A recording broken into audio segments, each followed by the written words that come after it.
Alam nyo kanina, habang nakikinig ako doon sa mga awitan, doon sa salita ng Diyos na narinig natin, kanina, parang sabi ko, parang pinagtugma-tugma ba yung mensahe. So, hindi ko pa naman sana gustong sabihin yung title ng message ko eh. Pero since inilagay na nila doon, alam na ninyo, hindi na sikreto, ano? Sikreto pa. Kayo ba nakakapag-isip minsan or madalas na nasasabi nyo ba na sana itong ating mundong kinikilusan ay perpekto? Perfect itong world na to? Sana walang masama. Sana walang demonyo, no? Kasi siya yung masama eh. Sana walang mga sakit. Sana walang paghihirap. Sana walang mga natural calamities. Puro tayo sana. Sana hindi na tayo nag-aalala kung saan tayo kukuha ng ating mga kakainin. Hindi na tayo mahihirapan pang maghanap ng bubong para sa ating ulo, meaning bahay. No, sana wala nang ganong hirap. Sana yung mga trabaho natin ay panghabang buhay. Sana patuloy tayong nakakapag-provide sa lahat ng pangangailangan ng ating pamilya. Puro sana, mga wishful thinking. Diba? Pag sinabi nating wishful, unrealistic. Unfortunately, itong ating mundo is far from perfect. No? Alam natin yan. Walang makakapagsabi na tayo ay naninirahan sa mundo na perpekto. Maaaring noon, nung bagong likha ng Diyos, ang sanlibutan, perfect yon hanggang sa pumasok ang kasalanan. From then on, hindi na naging perfect ang mundo. Okay? Maraming mali sa ating paligid. Alam natin lahat yan, di ba? Nakikita naman natin na maraming mali sa ating paligid. Ngayon, yung mali, nagiging tama na. At yung tama, nagiging mali. Totoo o hindi? True. Diba? Totoo naman yan.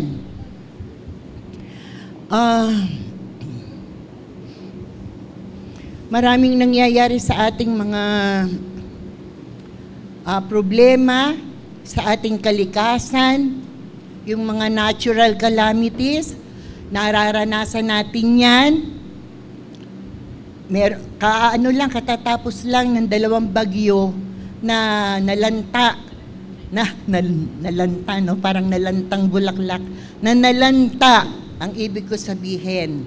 Sa maraming lugar, hindi lamang dito sa Pilipinas, kundi maging doon sa ibang bansa.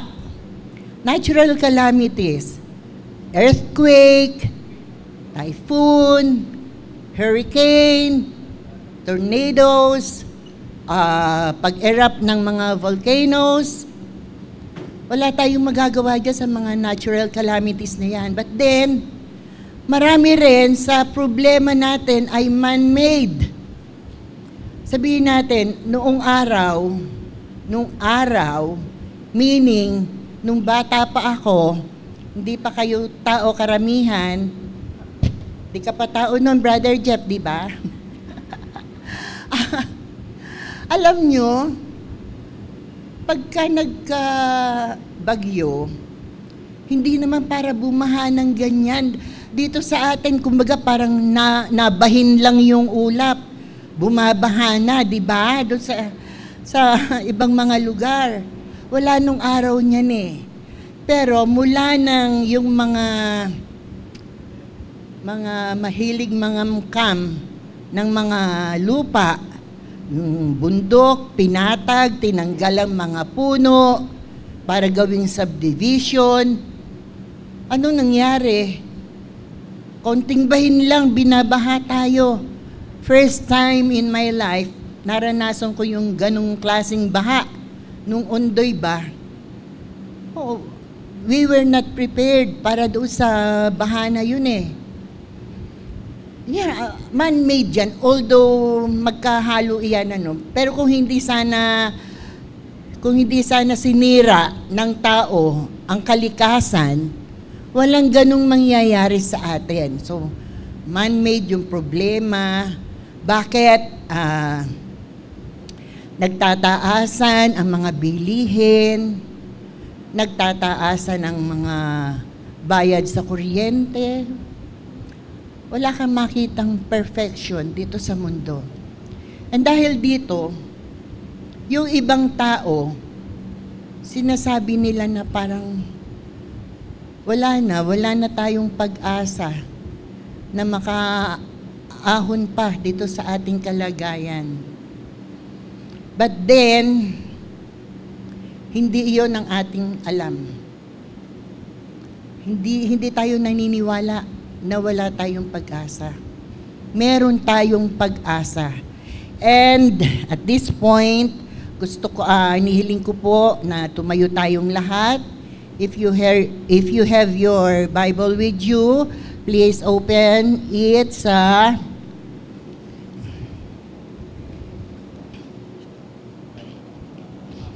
First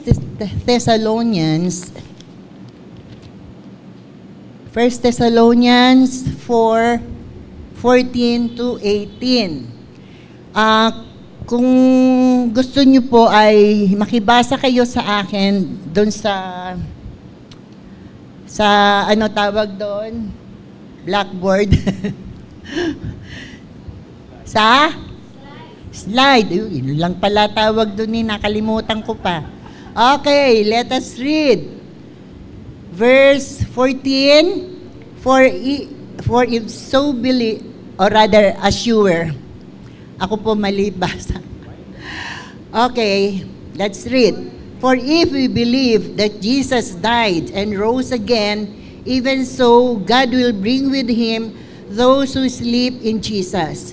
For this we say to you by the word of the Lord, that we who are alive and remain until the coming of the Lord will by no means precede those who are asleep. 16, for the Lord himself will descend from heaven with a shout, with the voice of an archangel, and with the trumpet of God. And the dead in Christ will rise first.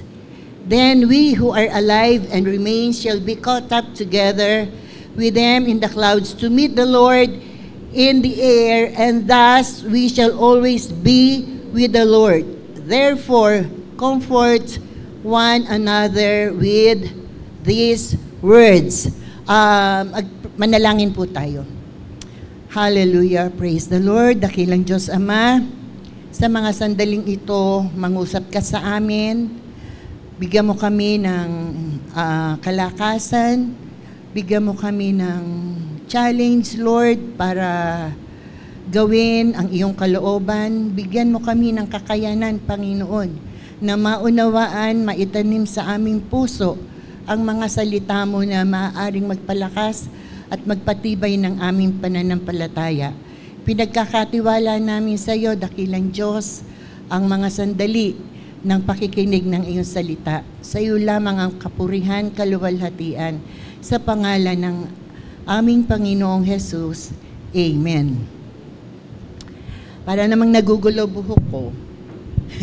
Hindi bali na magulo buhok, wag lang mainitan. Okay. Sino po sa inyo ang mayroong Tagalog na Bible? Sino po? Taas ang kamay. Hindi ko nakikita yun. Si Tito Charlie. Okay.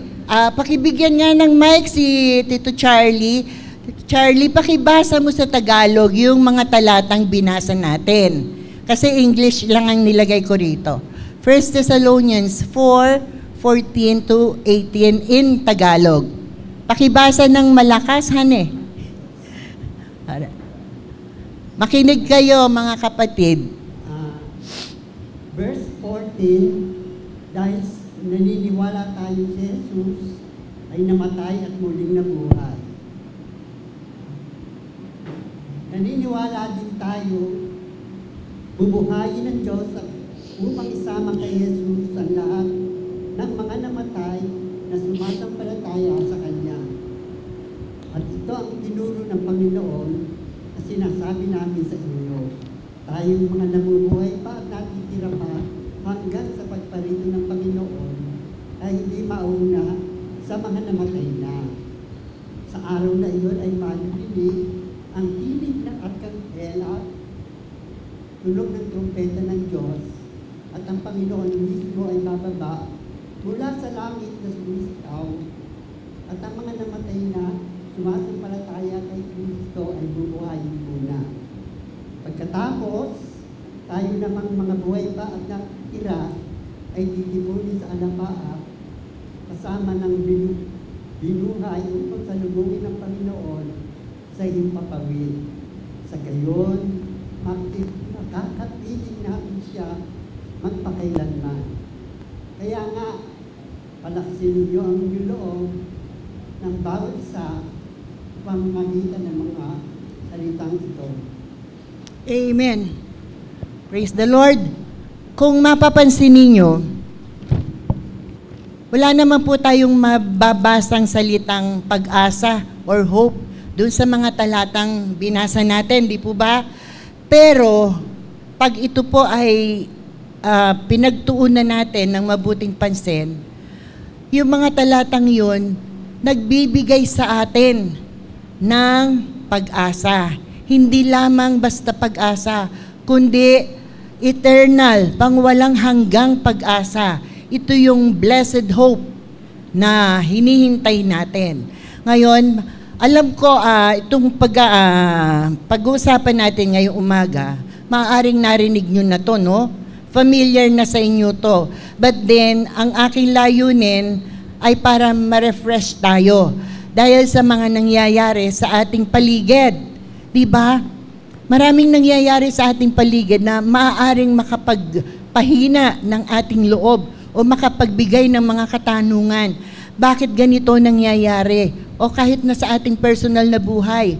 Bakit ganitong nangyayari sa akin? Bakit puro kahirapan na lang ang nararanasan ko?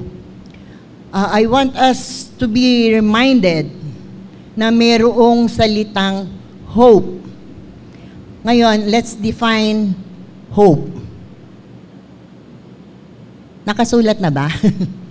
Alam nyo kasi, nung sinusulat ko to, sabi ko kay Chippy, pakisend mo kay Brother JM.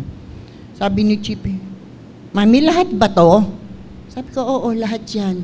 Kasi lahat ng gusto ko sabihin, sinulat ko para hindi nyo lang marinig, kundi mabasa din ninyo. Kasi iba yung pinapakinggan lang, lalo na kung halimbawa, nakikinig lang tayo, ang tendency natin, lalo na kung hindi tayo nakafocus, ay makalimutan. So ano ang ma-retain? Ano ang maiiwan sa atin? Alaala, ano pang magiging panglaban natin sa mga dumarating na mga problema sa buhay natin? Ngayon, kung nababasa natin, maaring ma-retain sa ating isip yung ating nabasa, and also, lalo na kung nagte-take down tayo ng notes. Diba, lagi ko sinasabi yan sa inyo, kasi as a teacher, napakahalaga sa akin yung pakikinig Ako ay saw to it na nakikinig yung mga batang tinuturuan ko. At pagka may mga bata na sinasabayan ako ng usap, may karoroonan talaga siya. Kasi from here, maski malabo ang mata ko, nakikita ko kayo. No? Nakikilala ko rin kayo. And so be warned. Pasensya na po, kasi ang teacher, once a teacher, always a teacher. Yung mga talaga, yung calling. May I remind you also na noon, before, pagka ako nagme-message noon, lagi ko sinasabi sa inyo, ay maikli lang ang message ko. But it turned out na hindi pala maikli, mahaba pala. And this time, sasabihin ko mahaba ang message ko. Pero, huwag kayong mag-alala, magbibigay ako ng time para sa Sunday School. So, let's go. Let's start. Ano ang ibig sabihin ng salitang hope? Nababasa niyo ba? Wala na kasi kung nababasa doon na Okay? Hope. To want something to happen with a sense of expectation that it might. Yung wish at saka hope, magkaiba yun. No? Sa atin sa Tagalog, sinasabi natin, sana magkaroon ako ng kotse. Parang wishful thinking din. Kung wala kang pambili ng kotse, kung di ka naman tumataya sa mga raffles, ay bumibili ng ticket, paano ka magkakakotse? So, parang yun, parang hindi mo talaga siniseryoso. Kaya noon, naalala ko, sabi ni Pastor, Papa, wag natin sasabihin, Panginoon, sana po ay gumaling siya sa kanyang karamdaman.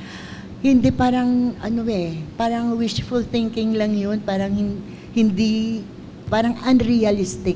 So, ang sabi niya, gamitin natin yung salitang, instead na sana, makinig kayo mabuti, mga kapatid, ha? Instead na sana, nawa ang gamitin natin. Nawa. Kasi dun sa nawa, nagpapakita yun ng pag-asa. Kagaya ng definition ng pag-asa na minention natin, tayo nag-e-expect ng isang bagay na mangyayari na maganda ang result. So, iyon ang pag-asa. Kaya nga, hindi ba, yung sa panalangin, hindi yung sa end ng the Lord's Prayer, sa Tagalog, hindi siya sana, di ba? Siya nawa. So be it. Amen. Maliwanag. Kaya itanim nyo sa isip nyo, ha? Pagka meron kayong gustong mangyari at inaasahan nyo ang isang bagay na maganda ang result, hindi sana, use nawa. Okay, sinashare ko sa inyo yung itinuro ni Pastor Papa before sa atin. Ngayon, itong hope, ito ay laging nagpapahiwatig ng positive thoughts. Positive to, ha? Hindi kayo magsasabi na inaasahan ko na magkakaroon ng malakas na lindol dito sa Pilipinas. Hindi tayo nag-hope ng gano'n, ha?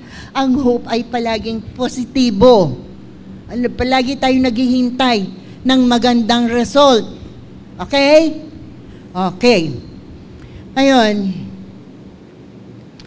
tandaan nyo, doon sa hope, ang sumusunod palagi, doon ay mabuti. Magandang result.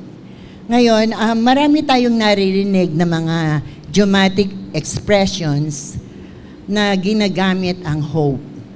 Meron tayo? Nakasulat ba?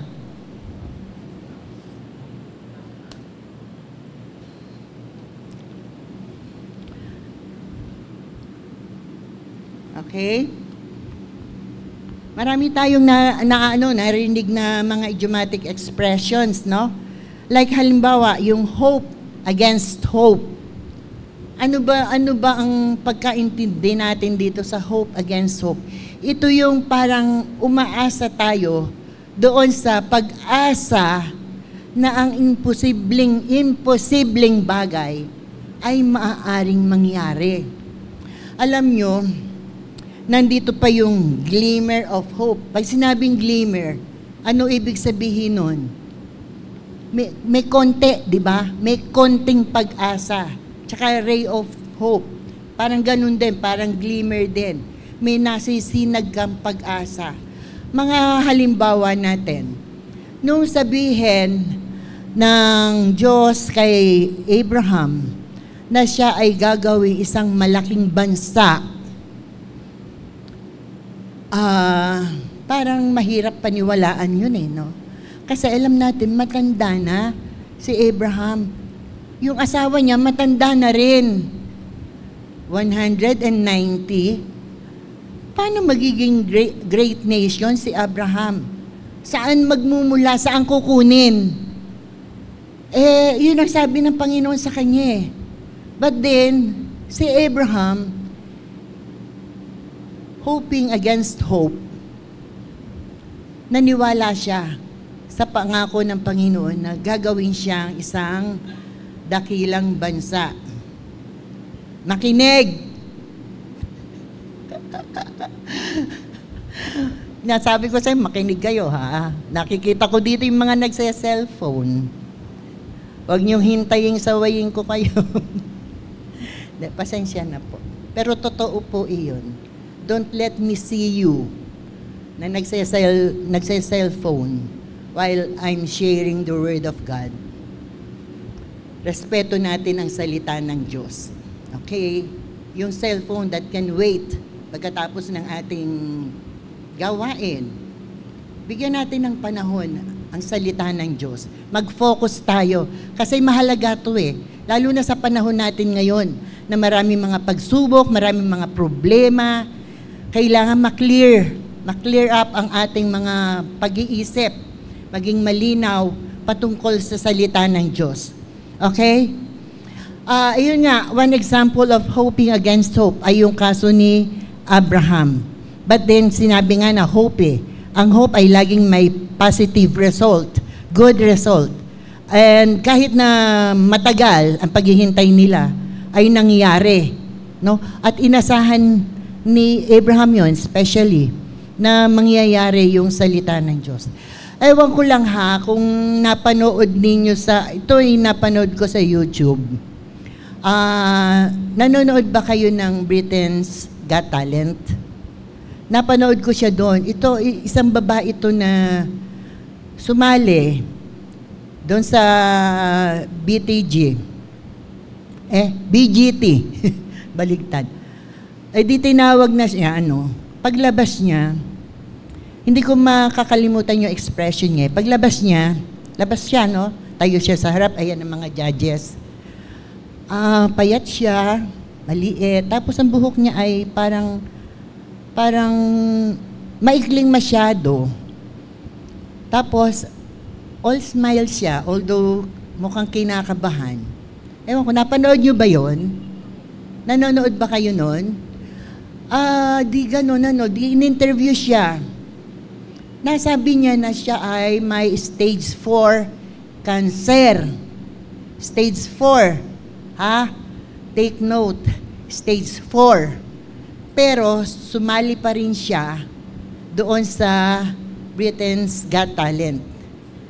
At pagdating nung sandali na kumakanta na siya, hindi ko matandaan kung ano yung kinanta niya Pero maganda at talagang napatingin ng lubos sa kanya yung mga manonood, layo na yung mga judges. Sa madaling salita, nung matapos siyang kumanta, palakpakan lahat at nabigyan pa siya ng golden buzzer. Stage 4 cancer. Alam niyo, nung lumabas siya, sabi niyang ganun, 2% is 2%. Ang pinanghahawakan niya, yung 2% na chance niya na siya ay mabubuhay pa. 98% ang chance daw, na mamamatay na siya. So sabi niya, tuwan-tuwa siya kasi golden buzzer siya Sabi niya ganun, 2% is 2%. Kaya yung kanyang dream na kumanta doon sa BGT, natupad kahit na may stage 4 cancer siya, tuwan-tuwa siya, no? Kung hindi niya ginawa yon, nagmukmuk siya doon sa kanyang 98% na kalagayan na mamamatay na siya. Hindi niya ma-experience yung thrill, yung joy, yung bliss na ma-golden buzzer siya. Kasi alam naman natin na pagka na-golden buzzer ka, you are something. Ano niya, no? Napaka-positive niya. She was hoping against hope. Na yung mga bagay na imposible para sa kanya ay maaaring maging posible. At nandun yung glimmer of hope. 2% na lang chance na mabubuhay siya. And then, after a few days, namatay na siya. But then, namatay siya na nandun yung pag-asa sa kanya. Ngayon, isa pang example, halimbawa, sa laro na basketball, mahigpit ang laban, no? Yung kalaban ay, sabihin natin, yung Team A, lamang na siya ng 2. So, ang hahabulin ng kalaban, 2 points na lang. Pero, yung kalaban, hindi nawala ng pag-asa. Napapanood nyo yan, alam ko, kung mahilig kayong manood ng basketball or ng volleyball or softball, and doon lagi yun hindi, may pag-asa pa yan. Bilog ang bola. Yung lagi nating narinig, bilog ang bola, may pag-asa pa yan. And then, yung kalaban na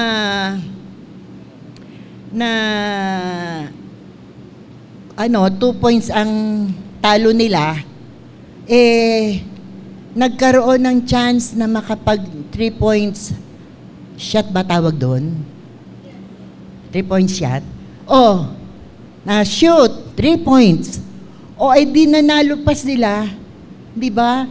Kaya napaka-importante ng hope sa buhay ng isang tao.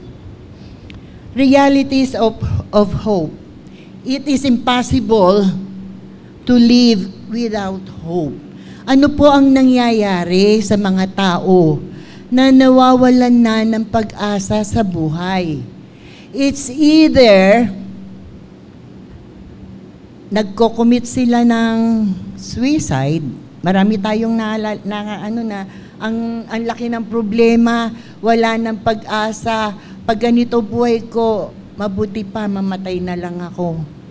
'Di ba? May mga ganun. Or yung mga nawawalan ng pag-asa, nasisiraan ng bait. Ika nga ni Brother Orly noong sa video namin, gumaganyan na daw. Gumaganyan na. Tapos yung buhok na tatalian ng straw. Maraming ganyan. Marami tayong nakikita nakakalat sa kalye. Hindi lang dahil wala silang material, kundi pinanawan na sila ng bait. Merong mga tao na nakatingin lang sa isang lugar, ika nga malayo ang tingin, wala namang tinatanaw. Diba? Alam natin yung kantang yun. Gusto nyo kantahin ko? Ay, wag na. Diba? Malayo ang tingin, wala namang tinatanaw. Baka ganun kayo, ha? Sabihin nyo lang. Pag kayo magpapakita na ganun kayo, baka bigla kayong madala sa kung saan. Okay.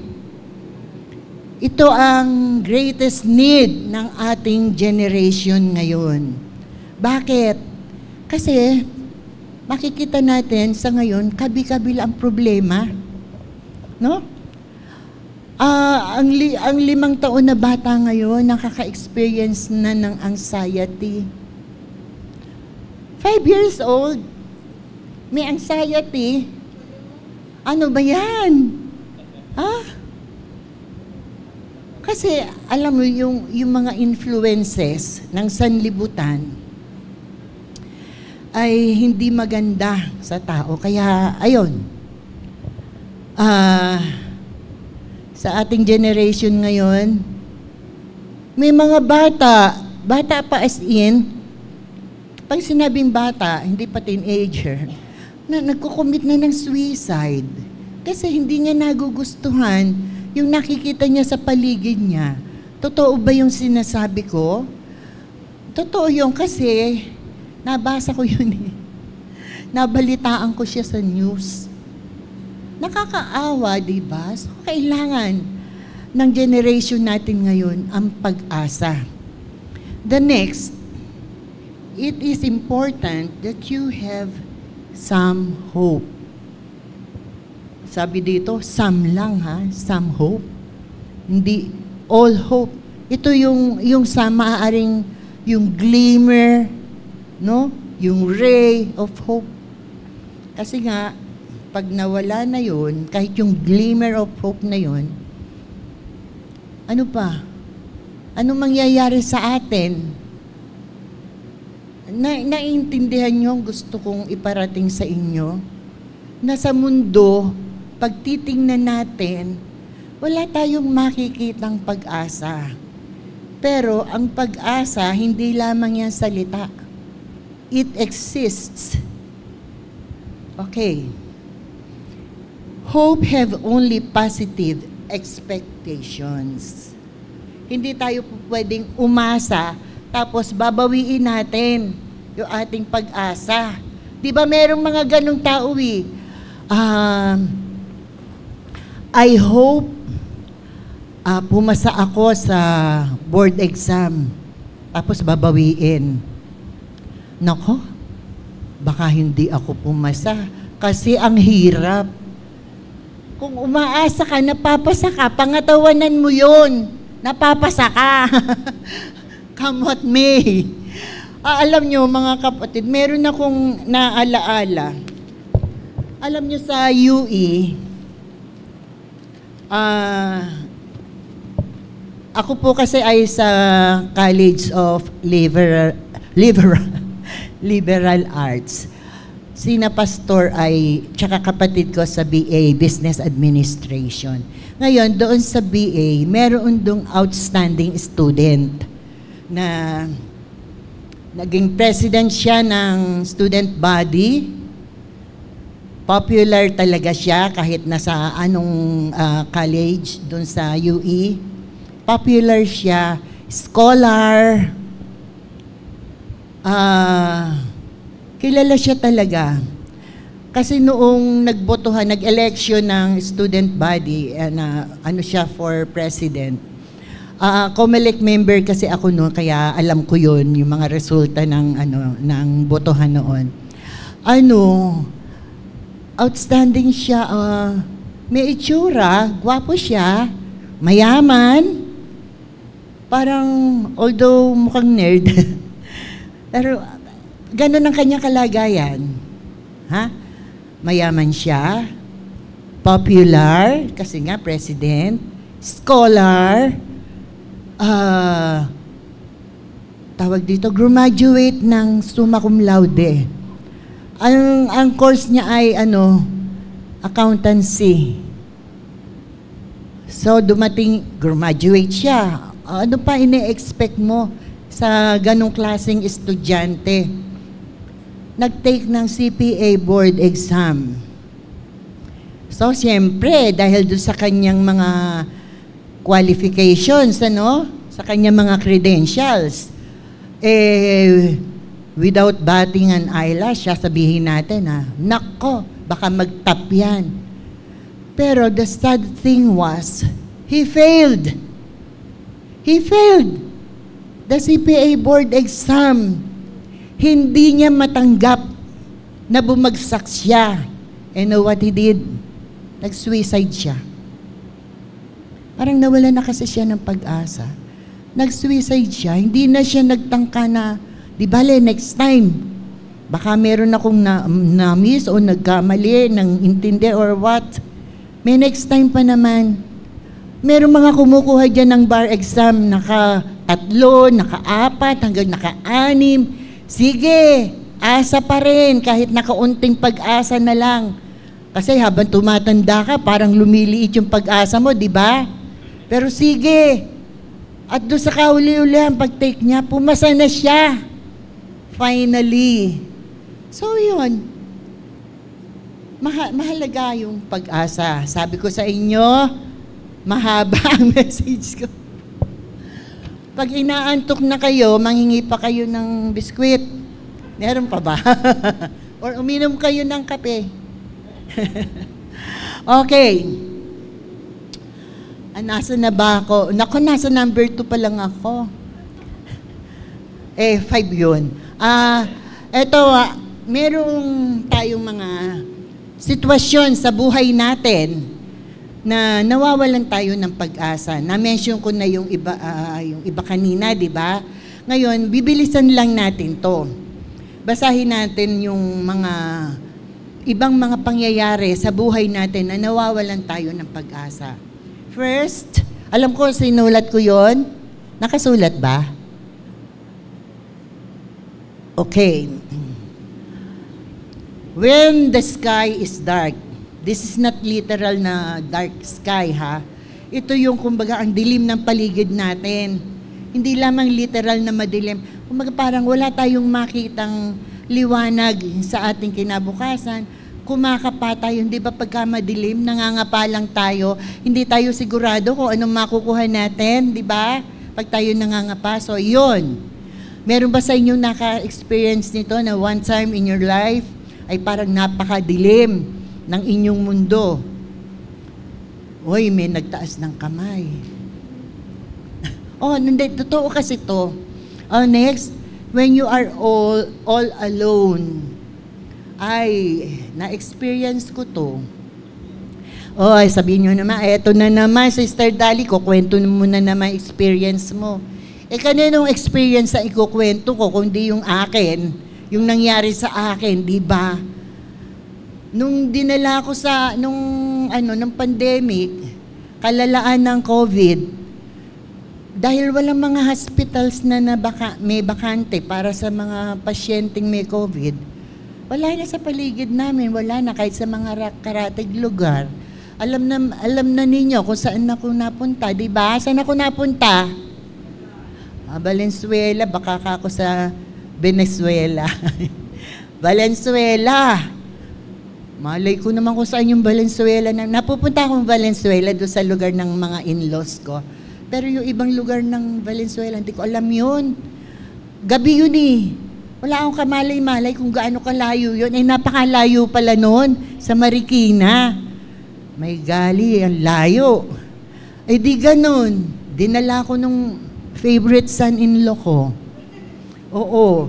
Dinala ko, doon ako dinala sa Valenzuela kasi doon may kakilala silang doktor na meron pang bakanting lugar sa ICU, meron pa. So sa madaling salita, dinala ko doon, napakalayo, pandemic, walang makadalaw sa akin. Kung may magdadala ng gamit ko, hindi ko nakikita. Sa madaling salita, mag-isa ako. Tuwing makakausap ko yung mga anak ko, gusto ko na umuwi. Yung wina ninyo, yung laging sinasabi. Siguro na-stress out yung mga anak ko pag sinasabihan ko ng ganon. Mami, hayaan mong matapos yung treatment sa iyo. May galing ako po. Napakahirap. Mag-isa ako. Alam niyo yun, may tubo ako rito, sa kabila meron, sa leeg meron. Puro tubo katawan ko. Maya't maya pa ako kinukunan ng dugo. Nag-iisa lang ako. Wala man lang akong masilip man lang yung aking favorite son-in-law. Hindi ko man lang masilip pag nagdadala ng mga gamit. Kahit yung mga relatives ni Pastor doon sa Valenzuela, nagpupunta din doon, nagdadala. Mag-isa lang ako. Ang lungkot, sobra. May sakit ka na nga, nalulungkot ka pang maigi. Parang, Lord, kunin mo na ako. Sabi ni Lord, hindi pa kita kukunin. Yun ang sagot sa akin. Pagtiisan mo yung pag-iisa mo riyan. Okay. So, when people are, lumaktaw ako. When nothing goes your way, may mga gusto tayo, di ba? May mga plano tayo sa buhay. Pero, hindi yung plano natin ang nangyayari. Experience natin yan. When you are in pain, Sister Mirna, di ba? Hindi ko nararanasan yung pain na na-experience ni Sister Mirna, pero pagka nagkukwento siya, tapos sabi niya, napakasakit. May mga ganong sitwasyon. Eto na naman, si Chippy na naman. Alam niyo talaga, sumisigaw siya sa sakit. Ako, kasi Sino ba naman ang gagamitin ko example? Kundi yung mga experience, yung naranasan ko para hindi masabi na marites lang yun. No, baka mamaya magkwento ko ng buhay ng may buhay, marites na pala yun. So ayun, ganun.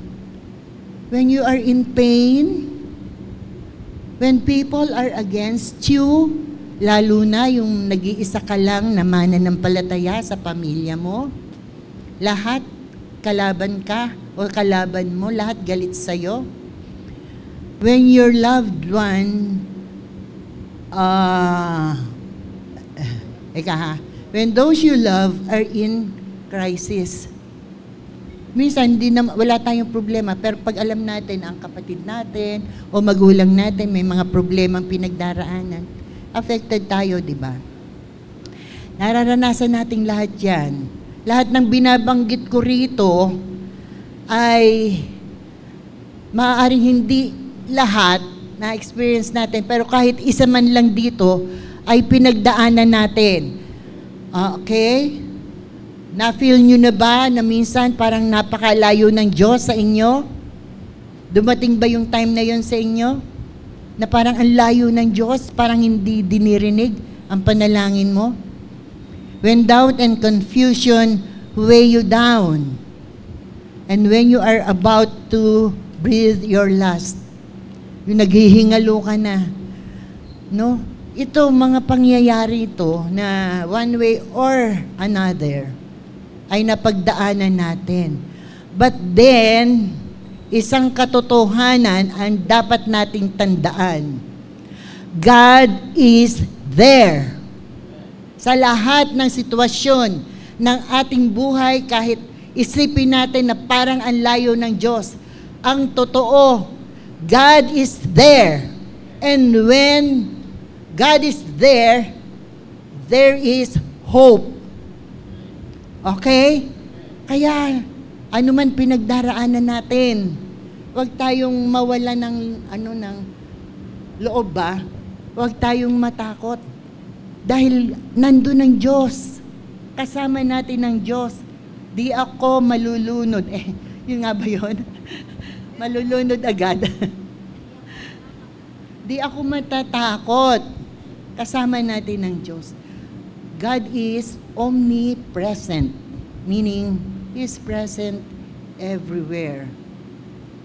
Ito, tandaan nyo, ito ang huwag ninyong aalisin sa isip ninyo, anuman ang sitwasyon na pinagdaraanan nyo, pinagdaraanan ko, isa lang ang totoo doon, na naroroon ang Diyos. Kasama natin ang Diyos.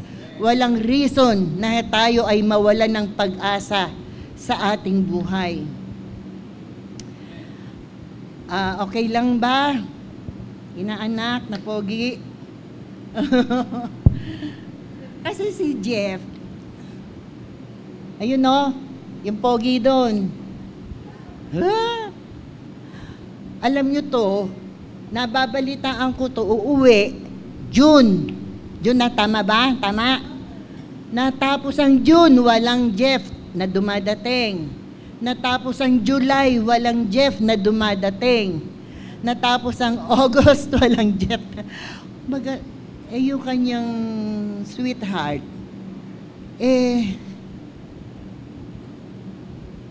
mayroong glimmer of hope na sa kabila ng lahat ng disappointments, frustrations, eto, dumating siya.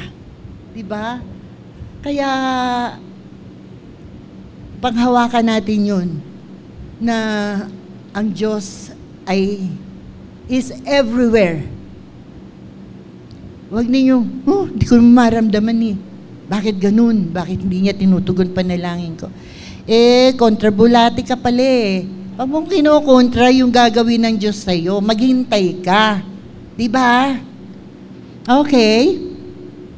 Ano ang katotohanan, or rather, ano ang anim na pangyayari sa ating buhay? Una, meron tayong buhay, life. You are created in the image of God for a purpose. Hindi tayo nilikha ng Diyos ng o na-create ng Diyos sa image niya ng wala lang, wala, gusto ko lang. Gusto ko lang nabigyan siya ng buhay. Walang ganun.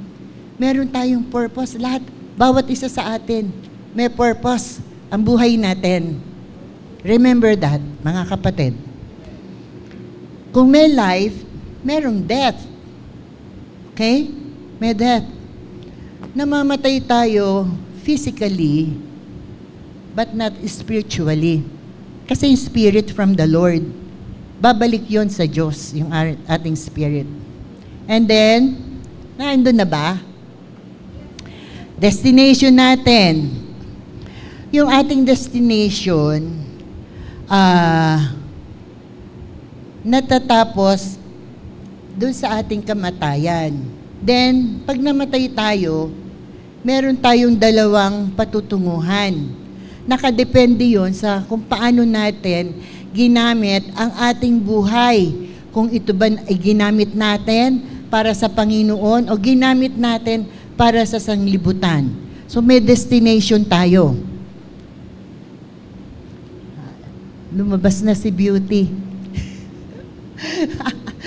Kami lang nagkakaintindihan nun. Di ba? Big boss. Okay. And there is resurrection. Bubuhayin tayo. Yung mga namatay, bubuhayin.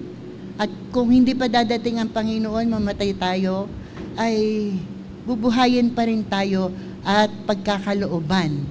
O bibigyan ng bagong katawan na hindi na nasisira. And merong repayment. Ano to repayment na to? Pagbibigay ng reward sa mga ginawa natin sa ating buhay, kung tayo ba ay gumawa ng mabuti sa ating kapwa, no? Siyempre, gumagawa tayo ng mabuti dahil tayo ay mga anak ng Diyos. At merong reward yun. Kahit na maliit na ginawa mo para sa Diyos, merong reward yun.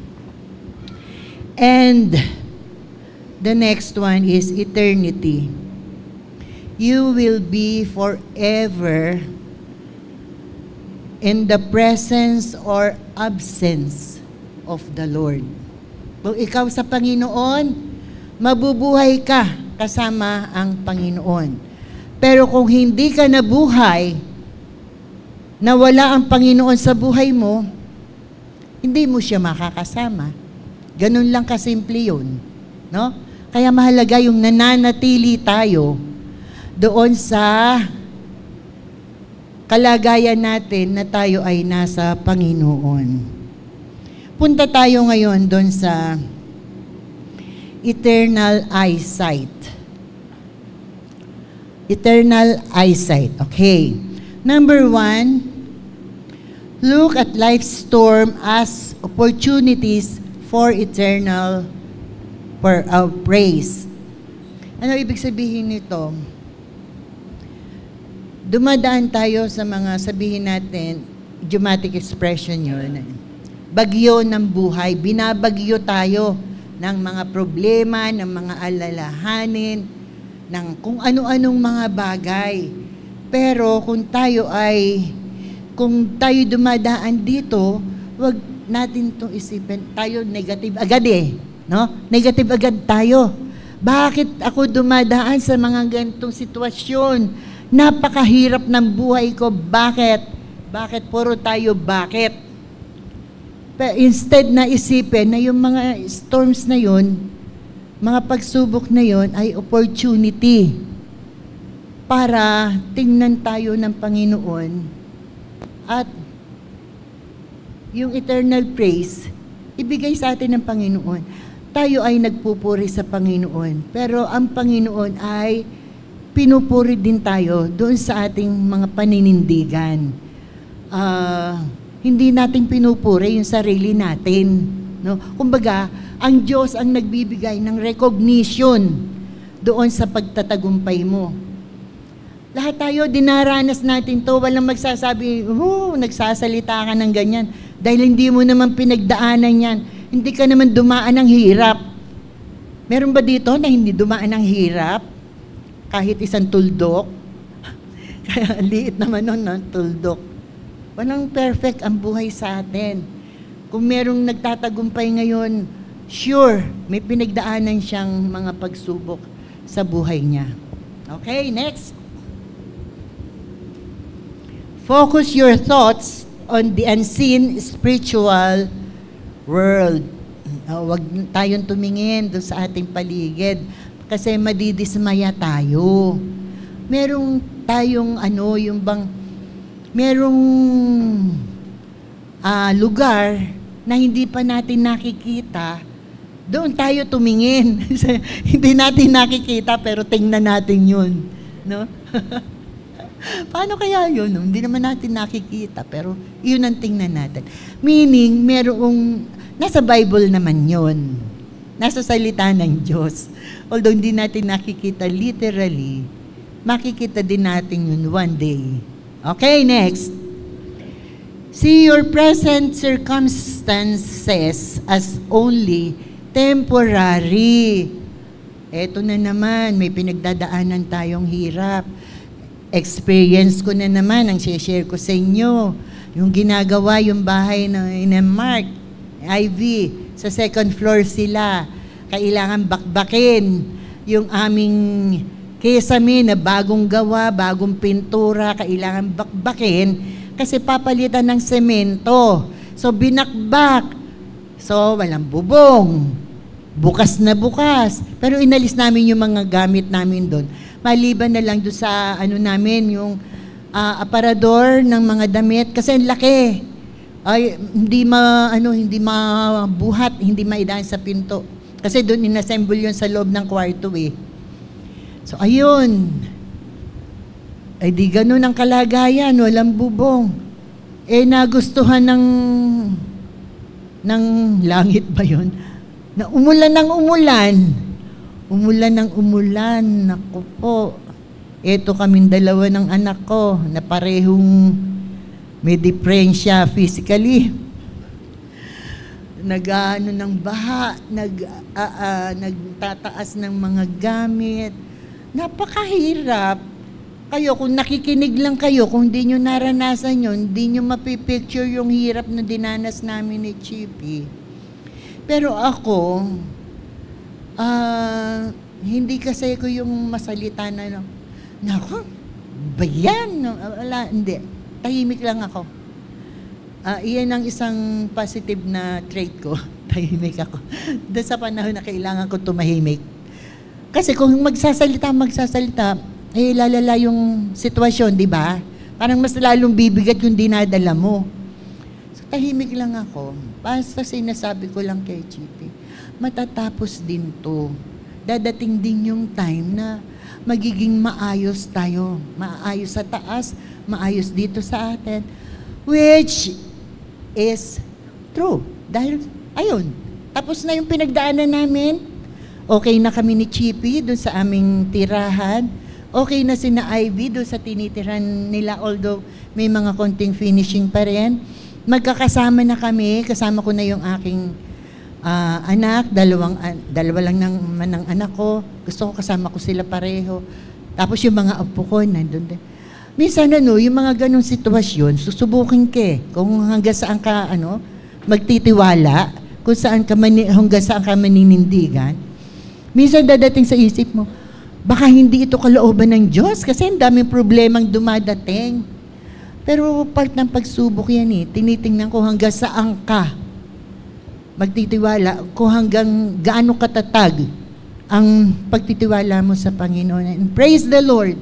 Sabi ko nga, Lord, maraming salamat. Answered prayer talaga.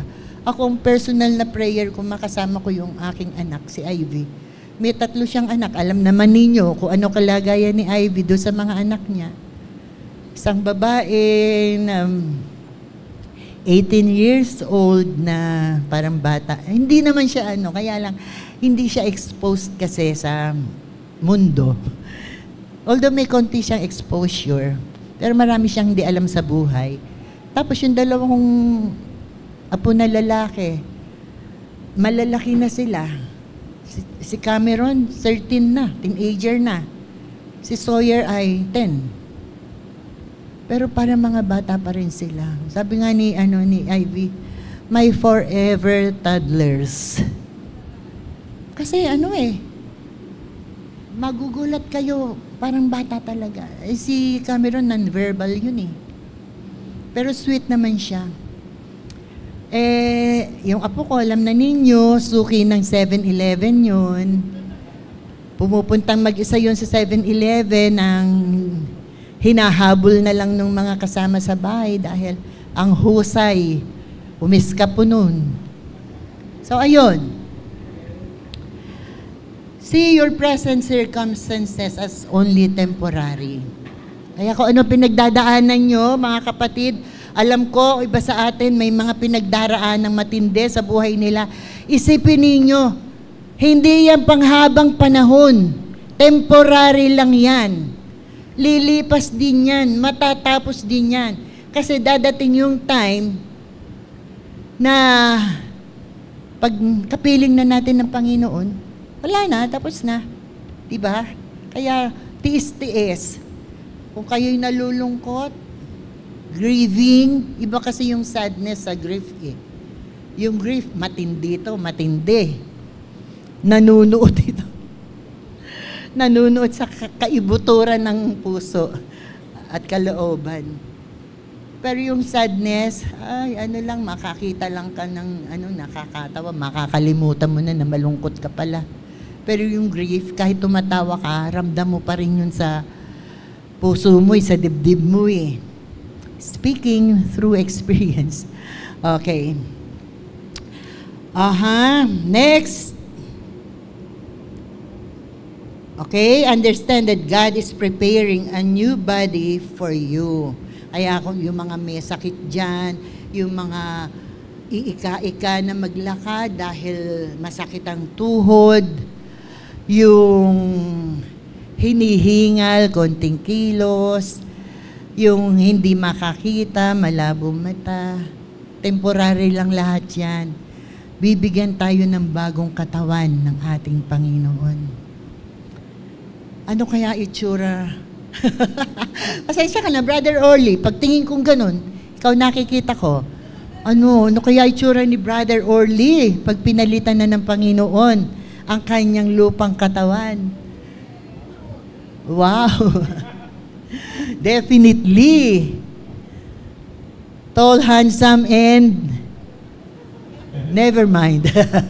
Okay. So much for that. Kasi naantok na kayo eh. Baka akala nyo, di ko kayo nakikita. Next, recognize that this life will always have loss and grief. Na-mention ko na yan. Itong ating buhay, ang totoo ay katotohanan yung may nawawala sa atin. At tayo ay dumaranas ng matinding lungkot. Minsan yung hindi natin ine-expect na mawawala. Biglang nawawala. Meaning namamatay. No? Yung hindi, si Pastor Papa, never in our wildest imagination na inisip namin na mawawala siya. Kaya nung mawala siya, sobrang sakit. Ang alam namin makaka-recover siya. Ako nga, alam ko, pag uwi ko, madadatnan ko siya na malakas na, magaling na. Hindi ko sukat akalain na wala na pala siya. Alam mo, mararanasan natin yan in one way or another. Mararanasan natin ang mawala ng mahal sa buhay at makaranas ng matindi, masakit na lungkot. But then, iyan ang ating kaya tayo ay dumepende doon sa gift ng Holy Spirit na siyang nagbibigay ng lakas sa atin. Kasi kung titingnan natin, yung ang iba, diba? Yung iba, pagka nawala ng mahal sa buhay, ito nabasa ko lang, pero true story, yung pareho silang tumanda, namatay yung babae, then sa loob ng isang linggo, sumunod na yung lalaki. No? Kasi alam mo yung, ang hirap dalhin sa dibdib, yung matinding grief.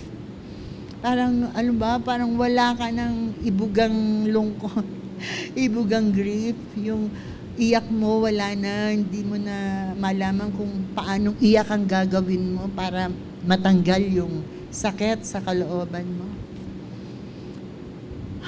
So much for that. View life through the eyes, o baka sabihin nyo, through the eyes of love. Looking through the eyes of love. Hindi, looking through the eyes of faith. Okay, looking through the eyes of faith. Huwag mawawala yung pananampalataya sa atin. Look forward to your eternal home with the Lord. Ito lagi ang tinitingnan natin. Ang buhay natin, kapiling ang Diyos. And next, make it your goal to please God. Iyon lang ang goal natin. Lahat ng ginagawa natin, to please God. Hindi to please other people. To please yourself. Hindi. Only to please God and God alone. Iyon lamang ang yun lamang ang may kwenta. No, yung ginagawa natin.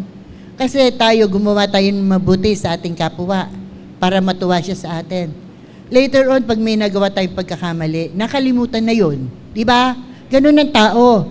Kaya mas mabuti na ang ginagawa natin, ang ating target ay malugod ang Diyos sa atin. Kasi definitely, hindi naman, kasi may mga tao na gusto natin malugod ang Diyos, pero hindi natutuwa. Meron taong ganun, yung hindi nakakaintindi sa pananampalataya. Pero iyon. Remember, you will appear at the judgment seat of Christ.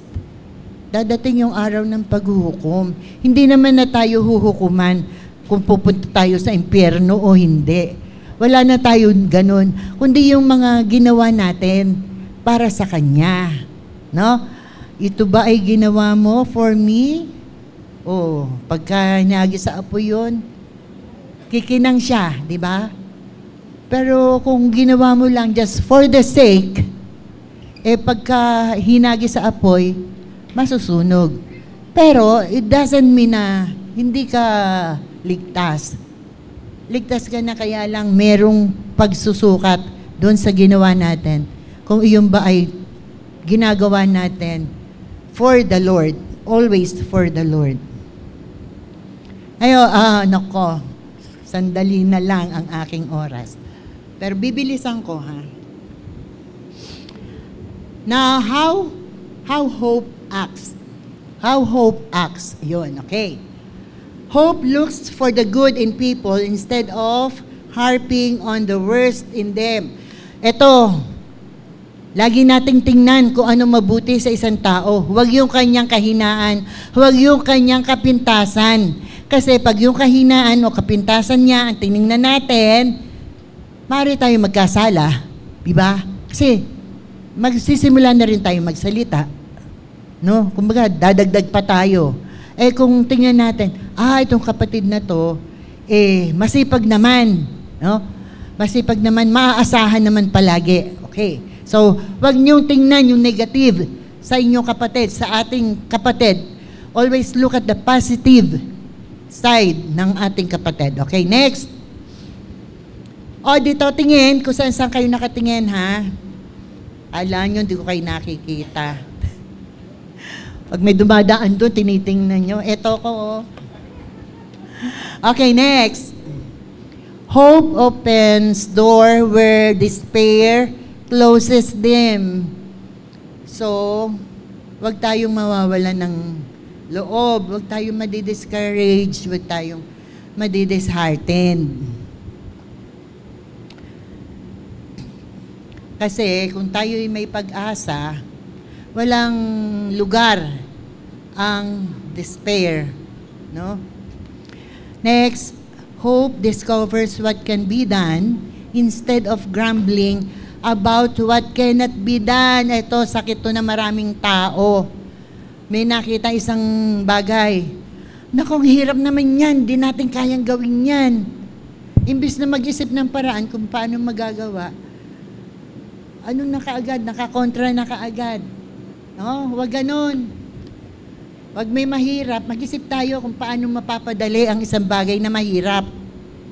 Okay? Hope draws its power from a deep trust in God and the basic goodness of mankind. Dito sa atin, hindi naman puro kasamaan eh. May makikita rin pa rin tayong mabuti sa tao. No? Minsan, alam nyo, naalaala ko nung araw, meron kaming binisita ni Sister Irma. Si Sister Irma ay, si Brother Junoy nasa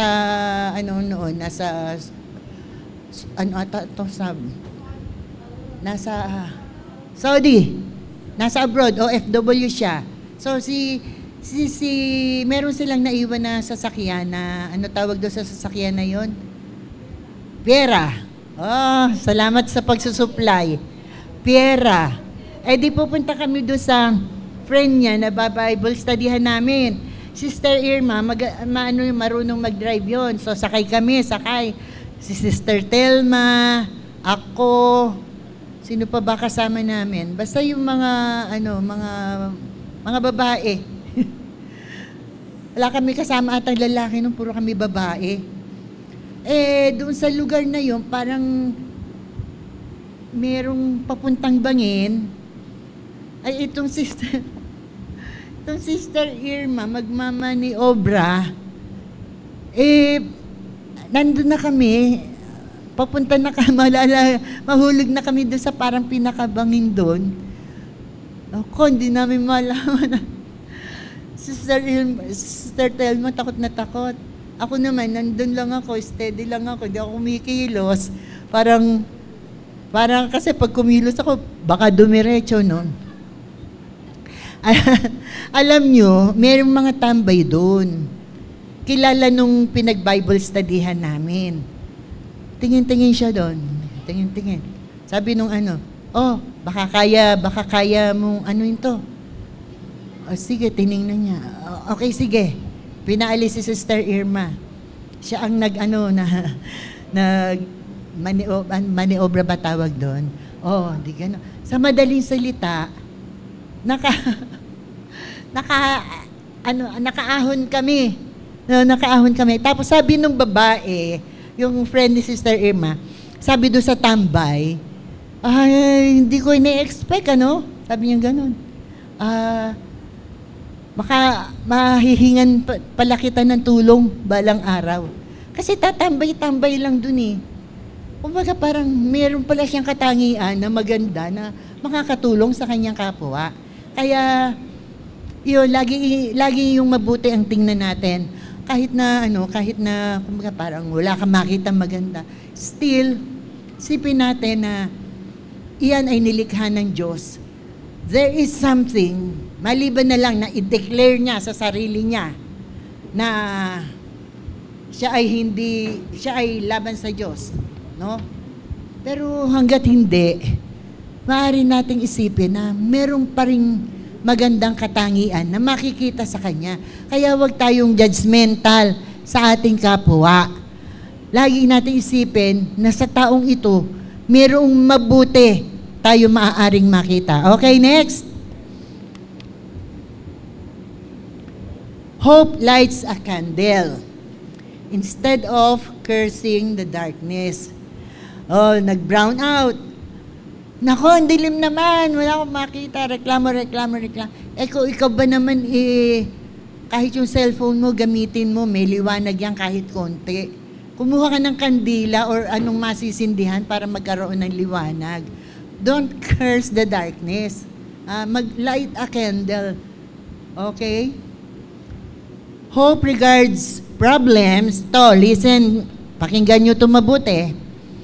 Hope regards problems, small or large, as opportunities. Maliit o malaking problema, ito ay isipin ninyo na isang opportunity para sa inyo.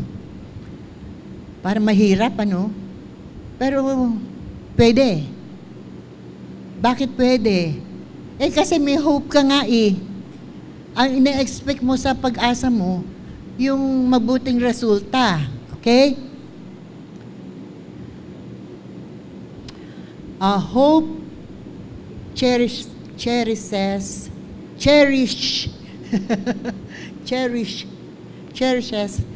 no illusions, nor does it yield to cynicism. Kung maasa ka, magdududa ka ba? Parang nagko-contrasting, ano? Pagka umaasa ka, hindi ka magdududa. Okay? God, okay. What we can count on. What we can count. Malapit na tayo, finally.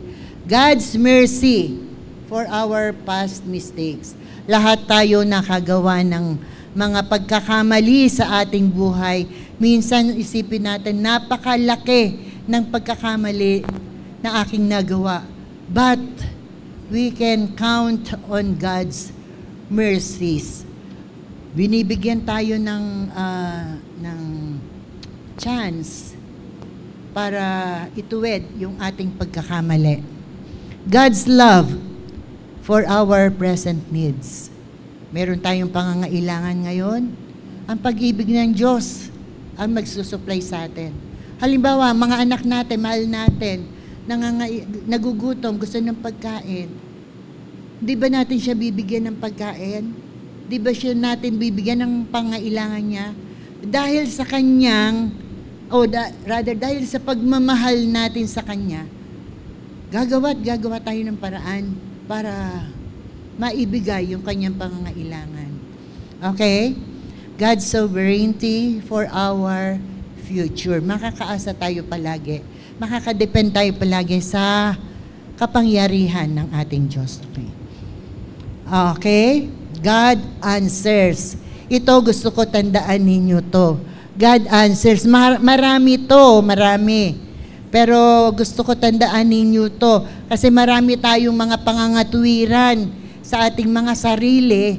Pero sa lahat ng pangangatwiran natin, may sagot ang Diyos. Okay? Okay, we say, it is impossible. God says, all things are possible. And doon yung may reference yun. I-take down nyo, i-note down nyo. Okay. We say, I'm too tired. God says, I will give you rest. Totoo yan, di ba? Nasa Bible, nasa salita lahat ng Diyos yan. We say, nobody really loves me. God says, I love you.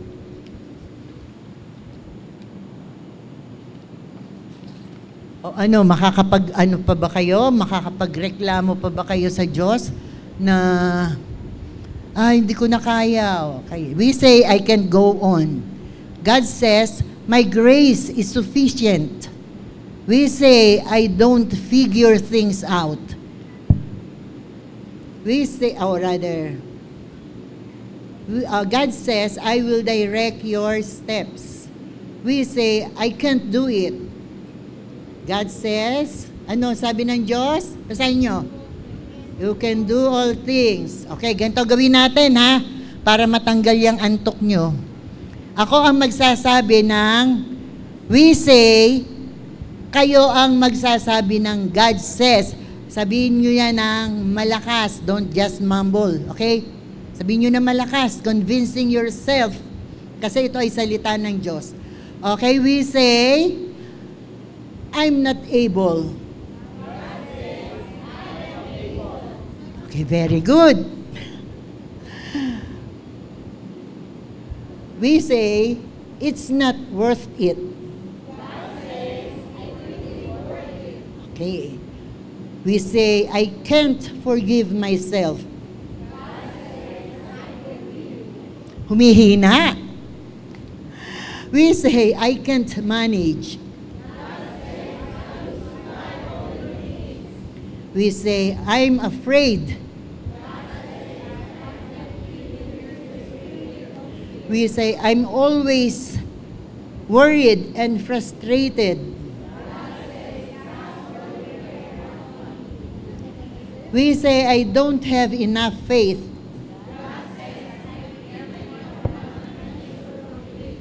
We say, I'm not smart enough. We say, I feel all alone.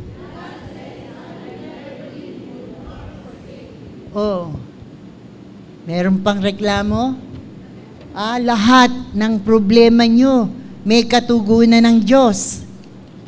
Ayan, there's no reason na hindi tayo magkaroon ng pag-asa. God is. Okay, basahin natin sabay-sabay. Para tanim sa ating isip. At kung dumating yung mga sitwasyon na kailangan natin itong mga katotohanan to, maaalaala ninyo. Okay. God is never late, never unfaithful, never cruel, never absent, never unloving, never wrong. Tama po ba yun? Hindi yun hakang-haka. Hindi yun haka-haka, hindi yung gawa-gawa. Iyon ay katotohanan ng tungkol sa Diyos. Ngayon, meron din Diyos na He cannot do. Our God cannot, we may grow weary, but our God can't. Sabay-sabay, we may give up. Our God cannot. We may fluctuate. Cannot. We may disappoint ourselves. We may fail 1,000 times. But our God cannot fail even once. Itong mga katotohanan ito, itong mga nabanggit na ito, may reason pa ba para hindi tayo, or rather, may reason pa ba para mawalan tayo ng pag-asa? Tayo mga mananampalataya, hindi tayo exempted sa mga pagsubok, alam natin yan. Madalas, mas matindi pa nga yung pagsubok na dumarating sa atin. Mas matindi pa nga yung mga problemang dumarating sa atin. Minsan, sabi natin, when it rains, it pours. Hindi lamang sa blessings yun. Kahit sa mga pagsubok din, kung may isang pagsubok, hindi pa nga natatapos. Eto na naman ang isang problema. Hindi matapos-tapos. Pero ang sabi, we have eternal hope. Yung binasa natin mga talata, iyon ay nagpapahiwatig, nagpapakita ng ating eternal hope, ng ating blessed hope. Kaya anuman ang dumarating sa ating buhay, ang dyablo, ang kaaway, walang tigil yan sa pagtukso sa atin dahil gusto tayong ilayo sa Diyos. Iyon ang purpose ng kaaway, ilayo tayo sa Diyos. Kaya maraming mga problemang dumarating sa atin. Alam nyo, hindi Diyos ang nagbibigay ng problema sa atin. Inaalaw lang niya. Kagaya nung nangyari kay Job. Inalaw lang ng Diyos na mangyari yung kay Job. Ay, andito pala apo ko. Ayun. Ganon din tayo, mga kapatid. Huwag tayong ma-disheartened pagka may problema tayo. Always think, lagi nating ilagay sa ating isip na anuman ang sitwasyon natin, nandun ang Diyos, at kung nandun ang Diyos, nandun ang pag-asa, at tayo ay mayroong pag-asang tinatanaw. Iyon yung pag-asa na isa sa mga araw na ito, dadating ang ating Panginoong Hesus. Kukunin niya tayo. Kaya lahat ng dinaranas natin ditong hirap, lungkot, sakit, matatapos lahat yan. At yung prize na naghihintay sa atin. Yung sabi ng song, yung we run the race Meron tayong race na tinatakbo. Makarating nawa tayo doon sa finish line. Kaya praise the Lord. Purihin ang Panginoon sa kanyang mga salita. Nawa ay itanim natin to sa ating puso. Taglayin natin yung pag-asa. No? Nakita natin, nabasa natin yung mga pangako ng Diyos. Nabasa natin yung mga salita ng Diyos na maaari nating panghawakan. At hindi tayo mawawalan ng pag-asa. Purihin ang Panginoon. Tayo po ay manalangin. Dakilang Diyos Ama, makapangyarihan sa lahat. Maraming salamat po doon sa katotohanan na nariyang ka palagi, kasama ka namin, Panginoon, at lagi ka naming maaasahan sa bawat sandali ng aming buhay. Maraming salamat sa mga salita mo na nagpapalakas ng aming loob, nagpapalakas ng aming pananampalataya. Panginoon, matagpuan mo nawa kami na kahit nagaano kabigat ang mga problema, ang mga pagsubok, nandun pa rin ang pag-asa namin na isa sa mga araw na ito, dadating ka, babalik ka at kukunin mo kami at lahat ng pinagdaraanan naming hirap, karamdaman at ano pa mang mga negatibong bagay ay matatapos at na mapupunta na kami, makakasama ka na namin doon sa iyong kaharian, magpawalang hanggan. Salamat Panginoon, purihin ka sa katotohanan ito ng iyong pangako. Sa iyo lamang ang pagpupuri, sa iyo lang ang pasalamat, ang patuloy na proteksyon, pag-iingat mo ay sumabawat isa sa amin sa buong linggong daraan. Ganon din po ang iyong provision sa lahat ng aming mga pangangailangan. Maraming salamat. Purihin ka, O Diyos. Luwalhatiin ka sa pangalan ng aming Panginoong Jesus. Ito po ang aming samot dalangin. Amen.